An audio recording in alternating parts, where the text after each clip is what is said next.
పిల్లలు కావాలని మీ కలను నెరవేర్చుకోండి. సంప్రదించండి హెగ్డే ఫెర్టిలిటీ, హైదరాబాద్, తెలంగాణ.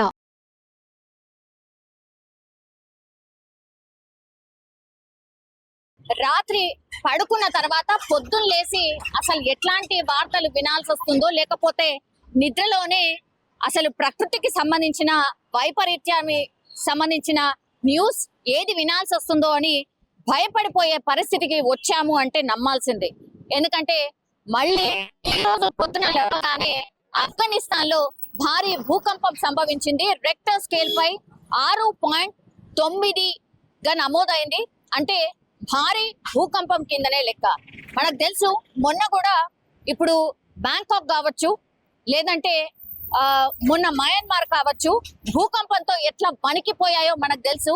7.2, 7.3 తీవ్రతతోని పూర్తిగా ఆ విజువల్స్ ని ఇప్పటికి కూడా జనం ఎవరు మర్చిపోవట్లేదు. అట్లాగే పెద్ద పెద్ద బిల్డింగ్స్ కూడా కళ్ళ ముందు ఎట్లా కూలిపోయాయి, కొన్ని వందల సంఖ్యలో ఎట్లా చనిపోయారు అనేది కూడా మనం మర్చిపోనటువంటి సిచ్యువేషన్. ఈ సంవత్సరం అంటే 2025 సంవత్సరం స్టార్టింగ్ జనవరి నుంచి కూడా ఇప్పటి వరకు మనమే పదుల సంఖ్యలో భూకంపాలకు సంబంధించిన వార్తలు చూసాం. కానీ పెద్ద పెద్ద భూకంపాలు మాత్రమే రిపోర్ట్ అవుతున్నాయి. చిన్న చిన్నగా భూకంపం సంభవించింది, ఆ భూకంపం రెక్టర్ స్కేల్ పై ఇంత నమోదైంది అని ఇప్పుడిప్పుడు మనకు బయటకు వస్తున్నటువంటి సందర్భం. ఈ మయన్మార్ కావచ్చు, లేదంటే బ్యాంకాక్ కావచ్చు, అటువైపు జనవరి నుంచి మొన్నటి వరకు కూడా కొన్ని అంటే రోజులో ఒక 10ల సంఖ్యలో భూకంపం సంభవించింది. అంటే రెక్టర్ స్కేల్ పై చాలా చిన్నగా నమోదైంది కాబట్టి తెలియలేదు జనాలకి. బట్ అక్కడ ఫ్రీక్వెంట్లీ భూకంపాలు వస్తున్న సందర్భం. అట్లాగే మొన్న ఇండోనేషియా చూసాం, ఇప్పుడేమో ఆఫ్ఘనిస్తాన్ లో 6.9 తీవ్రతతోని భూ ప్రకంపనలు సంభవించింది. ఈ భూ ప్రకంపనలు ఢిల్లీ పరిసరాల్ని కూడా తాకింది.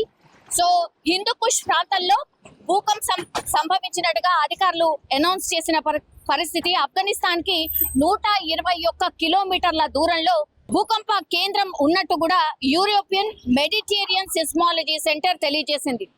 ఆఫ్ఘనిస్తాన్ లో భూకంపం వస్తే ఈవెన్ ఢిల్లీలో కూడా ఆ ప్రకంపనలు తెలిసాయి. మొన్న కూడా ఎప్పుడైతే మయన్మార్ అట్లాగే ఈ బ్యాంకాక్ అక్కడ భూకంపం వచ్చినప్పుడు కూడా వాటికి సంబంధించిన అంటే ఆ ట్రీమర్స్ ఏవైతే ఉన్నాయో ఈవెన్ ఢిల్లీని కూడా తాకిన పరిస్థితి.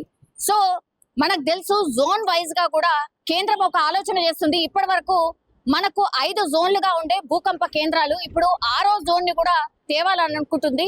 తెలంగాణ రాష్ట్రానికి కూడా భూకంపం రావచ్చు అనేది కూడా పెద్ద ఎత్తున ప్రచారం అయితే నడుస్తున్న సందర్భం అయితే కనిపిస్తోంది. కానీ తెలంగాణ అసలు అసంభవం, అక్కడ భూకంపం వచ్చే అవకాశమే లేదు అంటూ కూడా కొంతమంది పరిశోధకులు కావచ్చు, శాస్త్రవేత్తలు చెప్తున్న పరిస్థితి. కానీ మనం ఆ ఎక్స్పీరియన్స్ ని కూడా చూసాం. గతంలో భారీ భూకంపమే ఒకసారి వచ్చిన సందర్భంలో చూడండి, ఎక్కడంటే అక్కడ మీరు గ్లోబల్ వైజ్ గా చూసినప్పటికీ కూడా అన్ని ప్రాంతాల్లో ఆల్మోస్ట్ భూకంపం సంభవించిన సందర్భాలే కనిపిస్తున్నాయి.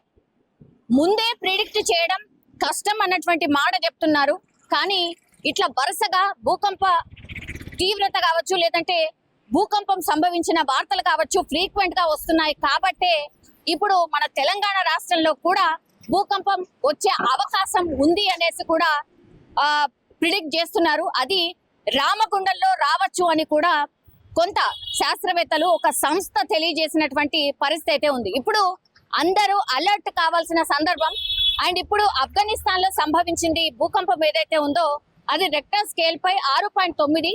ఇది సముద్ర గర్భంలో వచ్చినటువంటి పరిస్థితి. 10 కిలోమీటర్ల లోతులో ఈ భూకంప కేంద్రాన్ని ఉంది అనేసి శాస్త్రవేత్తలు చెప్తున్నారు. సో సునామీ రావచ్చు మేబీ అనేటువంటి హెచ్చరికలు కూడా ఉన్నాయి. అండ్ ఇంకోటి ఏంటంటే సునామీ అన్నప్పుడు మనకు తెలుసు 2025లో ఒక పెద్ద సునామీ వచ్చే ఛాన్స్ ఉంది 2025లో అనేది ప్రిడిక్షన్స్ చాలా వరకు వినిపిస్తున్నాయి. అట్లాగే చైనా కూడా మేబీ భూకంపమా లేకపోతే సునామా ఏదైనా రావచ్చు, ఎస్పెషల్లీ చైనాలోనే రావచ్చు అంటూ చైనానే వాళ్ళ కంట్రీ అఫీషియల్ గా అనౌన్స్ చేసిన పరిస్థితి.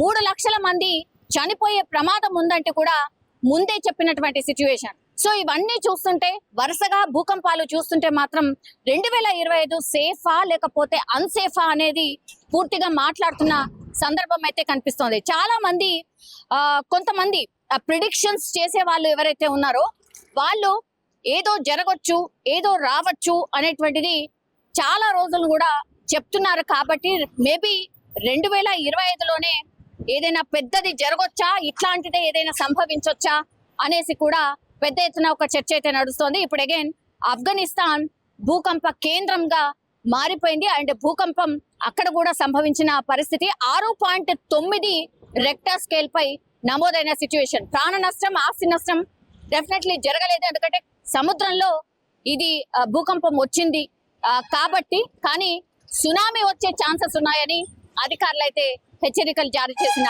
పరిస్థితి కనిపిస్తోంది.